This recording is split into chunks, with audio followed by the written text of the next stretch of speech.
جی السلام علیکم، میں ہوں ڈاکٹر نواب شاہ صافی راولپنڈی سے۔ آج ہم بات کریں گے دل کا درد یعنی کہ انجائنا پین۔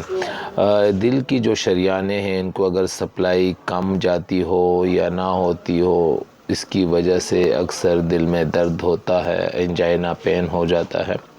اگر تنگ شریانوں کی وجہ سے یا اس کے باعث دل کی ضرورت کے مطابق اگر خون سپلائی نہ ہو رہی ہو تو اس کی وجہ سے انجائنا پین ہوتا ہے اور ہارٹ اٹیک ہو جاتا ہے، MI ہو جاتا ہے انسان کو۔ اس کی جو وجوہات میں سب سے بڑے جو ہے نا، شوگر کے باعث یہ شریانیں بہت تیزی سے تنگ ہونے لگ جاتی ہے، بہت تیزی سے تنگ ہو جاتی ہے، اور ہائی بلڈ پریشر کی وجہ سے بھی نالیوں میں تنگی ہوتی ہے۔ ہائی بلڈ پریشر جو ہے اس کا تعلق بھی ہارٹ کے سپلائی کے ساتھ ہے۔ بعض اوقات سپلائی کم ہونے کی وجہ سے بھی ہائی بلڈ پریشر رونما ہوتا ہے، اور بڑی عمر میں عموماً دل کی شریانوں کو، جن کی وجہ سے کارنری آرٹریز جو ہے وہ تنگ ہو جاتی ہے، کارنری آرٹریز کے تنگ ہونے کی وجہ سے بھی MI ہو جاتا ہے اور انجائنا پین ہوتا ہے۔ موٹاپے کی باعث بھی ہوتی ہے، موٹاپے کی باعث بھی اکثر جو ہے تمباکو نوشی کی وجہ سے، ذہنی تفرقات کی وجہ سے بھی ہوتی ہے۔ جن لوگوں کے خاندان میں نوجوان عمر میں دل کے مرض ہونے کی ہسٹری موجود ہو، ماں باپ بہن بھائیوں میں کسی کو کم عمر میں ان کو دل کا مسئلہ ہوا ہو تو ان کو بہت زیادہ احتیاط ہونا چاہیے۔ یہ اکثر جینیٹک بیماری بھی ہو جاتی ہے، موروثی کے طور پر بھی یہ نیچے اولاد کی طرف ٹرانسفر ہو جاتی ہے۔ خون کی کمی کے باعث، کیونکہ اس طرح کے دل کے مناسب مقدار میں آکسیجن نہیں ملتا، جس کی وجہ سے بھی انجائنا پین ہوتا ہے۔ اگر علامات کی بات کی جائے تو مریض کے سینے میں بائیں طرف معمولی سا شدید درد کی ہوتا ہو، کئی مرتبہ درد کی جگہ مریض کو بوجھ محسوس ہوتا اور ایسے محسوس ہوتا ہے جسی نے اس کو چھاتی پر دباؤ ڈال رہا ہے، کوئی چھاتی کو دبا رہا ہے۔ اکثر لوگوں کو اس دباؤ کو گیس سمجھتے ہیں، مگر وہ انجائنا پین ہوتا ہے، دل کا درد ہوتا ہے۔ یہ درد دل کی جانب سے بائیں بازو اور انگلیوں تک آ جاتا ہے اور مریض کو متلی یعنی وومٹنگ وغیرہ اور بے چینی سی ہوا کرتی ہے، چہرے زرد ہو جاتا ہے اور گھبراہٹ محسوس کر لیتا ہے۔ اس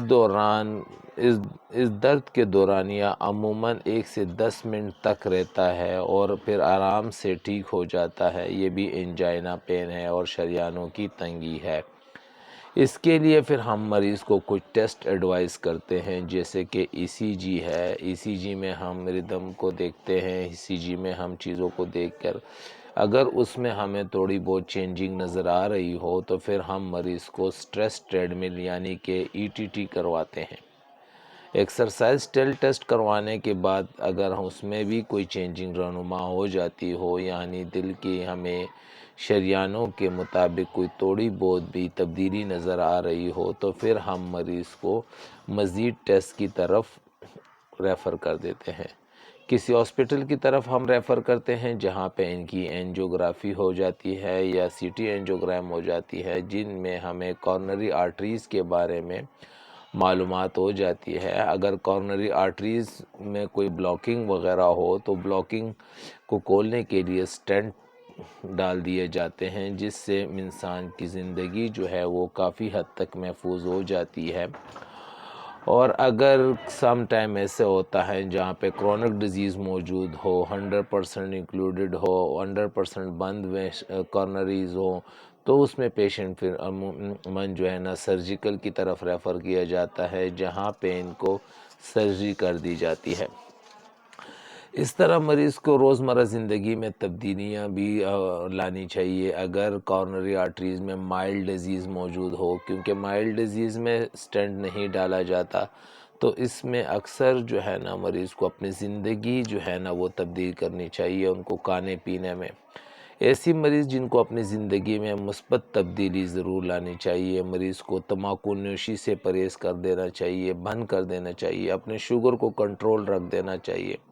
عموماً صبح کی سیر، صبح کی واک کے لیے مریض کو ضرور کہا جاتا ہے کہ آپ صبح سویرے اٹھ کر 1 سے 2 کلومیٹر تک واک کیا کریں، اور تمام جو غذائیں ہیں اس کو اپنے کریز میں رکھیں اور اپنے کولیسٹرول کو نارمل رکھیں۔ کولیسٹرول کو نارمل کریں گے تو آپ کا دل جو ہے وہ محفوظ رہے گا۔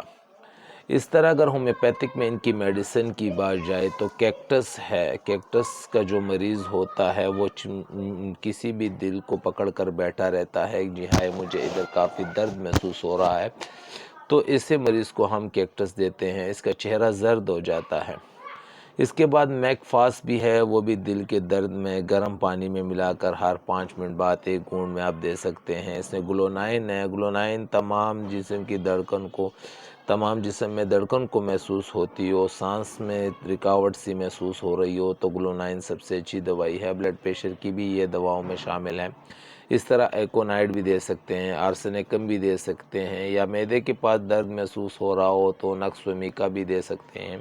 یہ ہومیوپیتھک میڈیسنز ہیں۔ مگر سب سے بہتر یہ ہے کہ اپنی غذاؤں کو جو ہے نا معمول کے مطابق رکھنا، غذاؤں کا استعمال نارمل کرنا، اپنے کولیسٹرول کو نارمل رکھنا۔ کولیسٹرول جتنا ہی نارمل ہوگا آپ کا بی پی بھی ہائی نہیں ہوگا، آپ کا جو ہے دل کا مسئلہ بھی بہت کم بنے گا۔ بہت شکریہ۔